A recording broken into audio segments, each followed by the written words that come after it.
Welcome back. I'm still with Judith February, political analyst and author. We are talking now in a moment about South African elections campaigns, but I'm still staying with the history of our democracy with her because she's got so many insights to share with us. Now, somebody once observed that watching laws being made in Parliament anywhere in the world is as interesting as watching sausages being made, that it can be as horrific or as that can turn you off or it can excite you.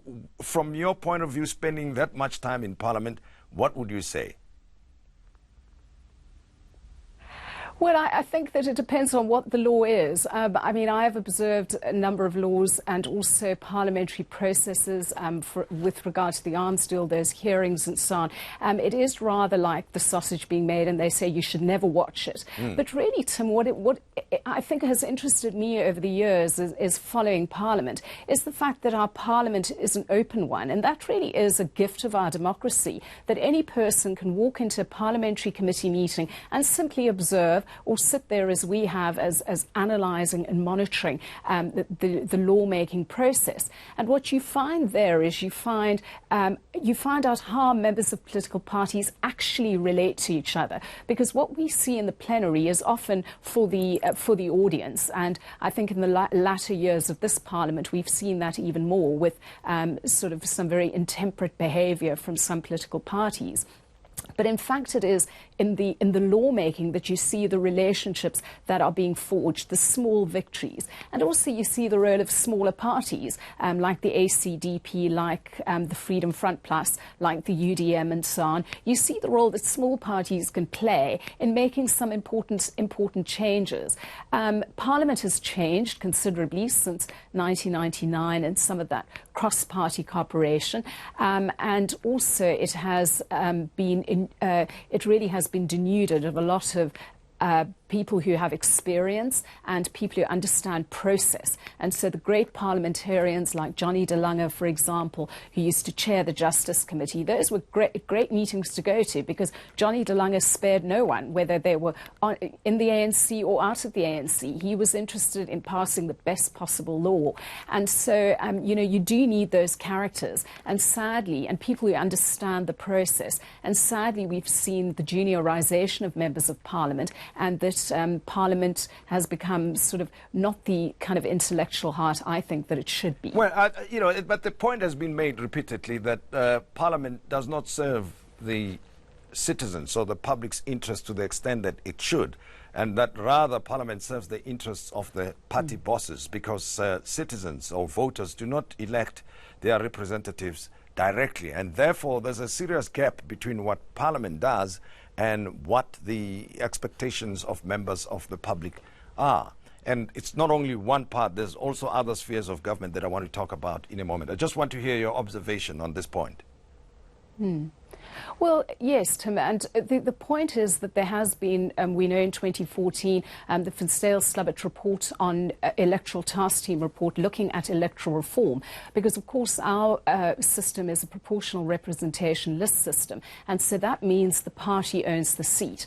And part of what I talk about in the chapter on the arms deal was that in essence, the members of Parliament for the ANC on the Public Accounts Committee, they took the stance of the executive and they stuck to it. And ironically, it was Vincent Smith, who was the chair of that ANC subcommittee after Andrew Feinstein was unceremoniously sacked from his position, who said, I have a job to do for the executive and I will do it. Now, no good parliamentarian actually says that. And we've seen lately that, unfortunately, Vincent Smith's name has again come up with regard to the Bosasa matter, although there was a point in my book where I talk about the way he had tried to redeem himself with the party funding legislation. But that was a classic example of the party owning the seat and members of Parliament wanting to be guaranteed that they would come back to Parliament after the next election. And so there is a conversation to be had with regard to the electoral system and greater accountability. The question, of course, is the impetus for that has to come from citizens, has to come from advocacy groups, because the political parties, there's very little incentive for them to actually to change the system. But if we look at how dysfunctional the ANC ANC is as a party right now, then we can see that, it would assist us perhaps if these intra-party squabbles then find themselves back in Parliament. And so therefore, we've seen the Parliament, for example, it doesn't, as you say, operate optimally. Also, you have a situation where the Speaker, Baleka Mbete, was chair of the party, of the ANC. And that created, in my view, a conflict of interest, and she ought to have resigned from the party or not been in that position. And so that created a great deal of tension, particularly during the time of Nkandla and the greatest excesses of the Zuma years. But tell me, Judith, from your observation and experience, where does the real power lie? Is it in the executive? Is it in Parliament?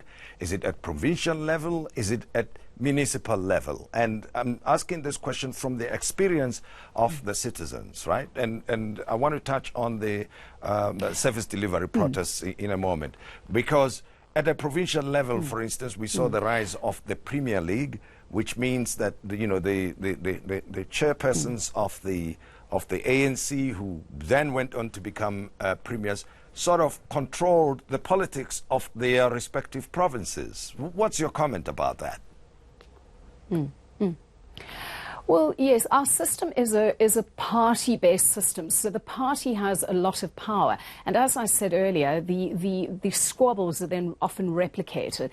The executive, given the way in which the ANC, and we've had ANC governments, so given that, the power really, a lot of power does reside in the executive with the president, and also, but it really does, Tim, go down to the electoral system, because the electoral system says that you have the party owns the seat, and it's a proportional representation system, and so therefore that is what we have, and those power relations. Then the relationship between Parliament and the executive, the legislative arm and the executive arm, they are not equal. But of course we have the judiciary. That's another arm of government, and it's become then, because we've got that imbalance between the executive and the legislature, and Parliament hasn't been in the ascendant, so to speak.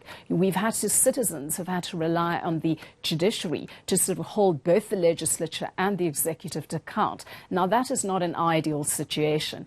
Having said that, of course, every system has its strengths and its weaknesses. We've seen at local government level that equally citizens feel very far away and far removed from their ward councillors. They don't feel that these development plans are really focused on their interests and their needs. And so it's complicated, but I think what is really needed, no system is going to be perfect, but what you are going to need is you're going to need greater internal party democracy within political parties to make members more accountable. And so that's why what happens in parties, whether it's around Patricia de Lille and the DA, or whether it's around the myriad examples within the ANC around integrity and corruption, that is important, because it's important how parties deal with people within their ranks who have in fact erred. And so that, I think, has got to be a focus. And then, of course, we as citizens should be the strongest branch, because we should, be voting politicians out if they haven't delivered on their mandate, if they have been corrupt. We should be the ones demanding the accountability. And often, of course, we have protests, but they don't necessarily achieve what we want them to achieve. The nature of South African politics now in this campaign season, as we head towards the elections for the 6th Parliament, seem to be, the tone of the campaigns different to what we've seen in the past. And I'm sure there are a few points or a few issues that you've seen rise up that may be of concern to you. What should we be concerned about? And what kind of democratic culture do you think we're building in South Africa at this time, given the tone of the campaigns? Well, I think the tone has been, to be honest, I think that this election has been rather a muted one. It seems to me as if, I live in the Western Cape, so perhaps it's a function of that, my thoughts on this. But also, you have seen people who have become rather disenchanted. And what you're hearing more and more is people saying, I don't want to vote because I don't feel that I can vote, because I haven't got what politicians have promised over and over and over. This will be the 6th democratic election, and people are starting to really take stock at 25. We've got the lowest ever voter registration amongst 18 to 19-year-olds. It's 47% down from the last general election, and that should concern us. Globally, there is a voter apathy, but it should concern us that young people, well, they're finding other ways of expression, but also there seems to be a sense that the conventional, traditional political parties are not really speaking to the youth and to citizens of tomorrow. And something really needs to be done about that in terms of the way political parties strategize and think and who they put up and so on. But what I think the tone and the moment of South African politics right now is, if you listen to sort of the EFF, is a kind of populist and nationalist streak within our politics, and an intolerance of difference, an ability to deal with the complexity of our situation. I find very little in all of these political parties where we actually are talking about poverty, unemployment and inequality, having a real debate on the economy. As Bill Clinton said, it's about the economy, stupid. And the economy at the moment, the way in which it's structured, is unsustainable. The levels of public violence that we see is unsustainable. We're not having those conversations. What we are having is a platitudinous conversation, a better life for all, Malema, son of the soil, the DA, a party for everyone, whatever these slogans are. And they are simply slogans. We're not actually forging a progressive path ahead for a country like ours. And it's not easy. And what it requires is for us to put our heads together and also to be able to hold more than one thought at the same time. We seem to be stuck in these molds and we can't break out of them. Well, thank you very much, Judith February. And let me tell our viewers, if you want to understand what makes the South African democratic system tick, as well as its issues, read this book by Judith. It's titled Turning and Turning. Thank you again for having been our guest. And after the break, we will be turning our focus to South Africa's criminal justice system. And with so much corruption reported in the public domain, we are asking, why don't we see any prosecutions or arrests taking place?